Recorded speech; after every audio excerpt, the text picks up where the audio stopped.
The Conservative leader, Pierre, was in Toronto a few days ago where he spoke to a crowd about some issues that is not getting brought up very much in the media recently because the media now is just Trump, Trump, Trump, Trump, Trump.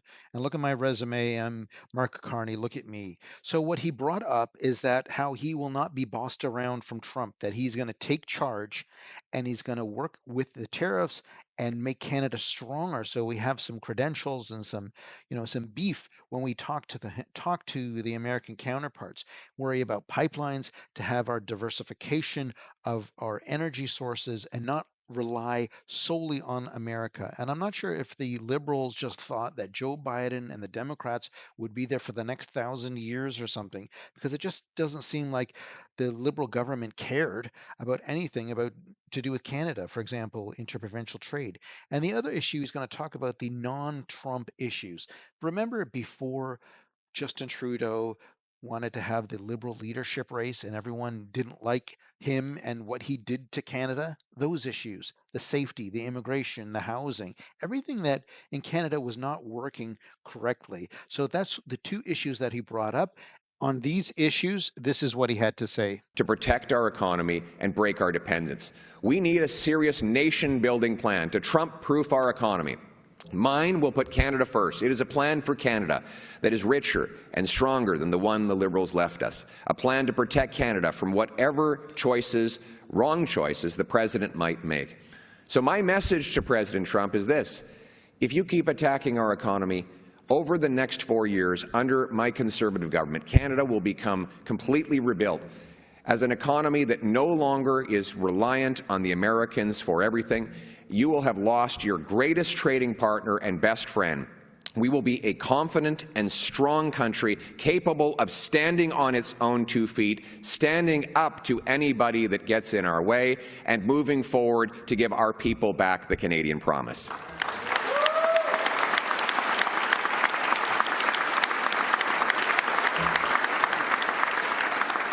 The only thing we can control is the things that we do at home.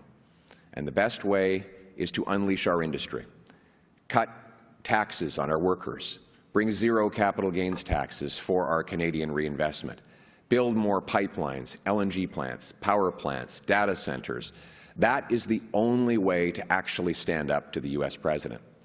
All these things I've talked about for the last 10 years, all these things Mark Carney has consistently opposed. All of these things are required to move forward. But we have to remember why we're doing these things.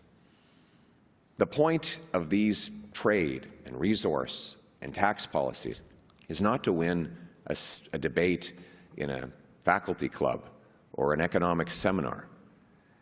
What use is it to have a booming economy if our cities are unaffordable, unsafe, and increasingly unlivable?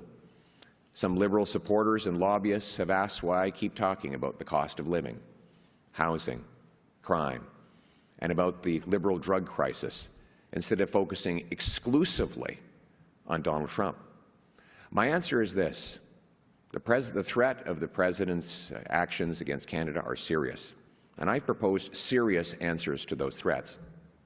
But the struggles that Canadians are facing at home, the fear and the hurt that I hear everywhere across this land, those are real too.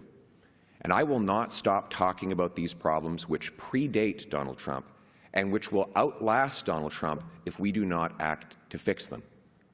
Everyone is struggling with the cost of living. Young Canadians are stressed about never affording a home, bills they can't afford.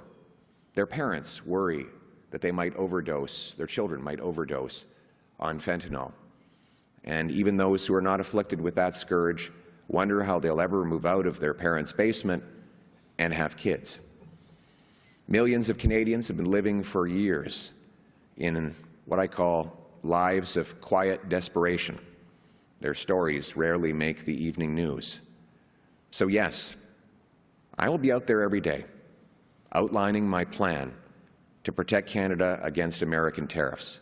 But I will also unapologetically be out there talking about my plan to build more homes, get people off drugs and into recovery, fix the budget, keep inflation down, cap immigration so we never add more people than health care, jobs, and housing, get criminals off the street, We can do all of these things. We must do all of these things at the same time as we stand up to President Trump from a position of strength.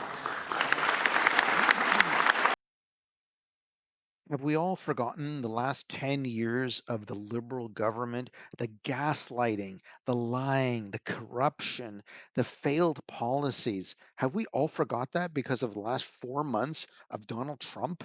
This is unbelievable that this is not being brought up more. And that's why a debate is going to be so good when that does happen, because Carney can't just talk about his resume and being a banker all the time. He has to actually talk about real issues. And the crime in Canada is just nuts. It's reaching out so far. I see banks getting robbed. I see people doing violent crimes and coming back on the street committing them. It's unbelievable what's going on in Canada. Liberals are not talking about it because then they have to negate the policies that they put in themselves.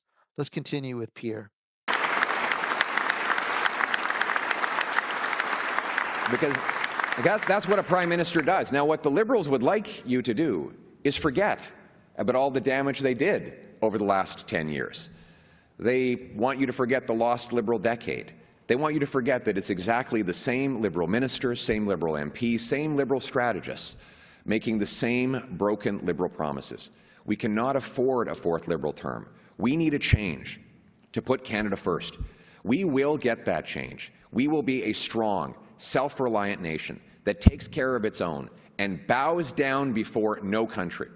Not a nation of tax collectors and toll masters, of bureaucrats and busybodies, of gatekeepers and grandees, of rulers and rule makers. No, we are a nation of explorers and entrepreneurs, artists and adventurers, workers and warriors, pioneers and patriots. Canada is much more than just not being American. It is about our shared values, our culture, our shared history, and the enduring promise that Canada made to each and every one of us. The promise that brought my wife here as a refugee from Venezuela. Why would she leave a beautiful tropical country to come to a place where it snows in the middle of April? The answer is because this country offered the incredible promise that 6 people crammed into a basement East End Montreal apartment could work their way to a successful life, that she, with that humble beginning, could stand next to the son of a teenage mother adopted by 2 school teachers to be on this stage. We owe it to this country.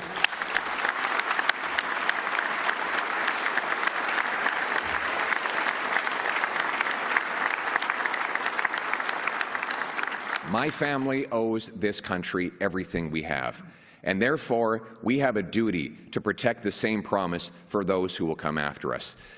Canada needs a change to restore its promise. Canada is ready for that change. I am ready to lead that change. I am ready to be Prime Minister for our people, for our land, for Canada first, for a change. Let's bring it home. Thank you very much. Canada does need a change big time. It's been a years coming. And Mark Carney, we've learned for about a month now. And look at the scandals that have happened with him messing up the French, the massacre in French, where it was and who was there. That lady, he messed up her name, and the Giselle Maxwell story, and then with Brookfield, how and he moved all the money. He followed the rules. I get it, blah blah blah blah. But so did Justin Trudeau. But ethically, it's horrible. How horrible! Because what's going to happen is that he's going to go for lunch. He's going to go to Jamaica or wherever it is in the world. He's going to sit down and tell Brookfield what to do with manage the money for him. That's what's going to happen. We're going to find out more about what's going on when he is the opposition leader, or maybe he's going to be 2 down, who knows. The more we know about Mark Carney, the more horrible it is, the more embarrassing it is for Canada to have that guy there. So yes, we do need a change. It's been a long time coming, years in the making, and I think Pierre is the one that can take it home. I know that's the slogan that he does too, but there has to be change. This is so bad what's going on in Canada with the safety. Anyway, thanks for watching Canada Wide. Hope you like this video. Like and subscribe and share your thoughts. See you in the next video. Best of goodbyes.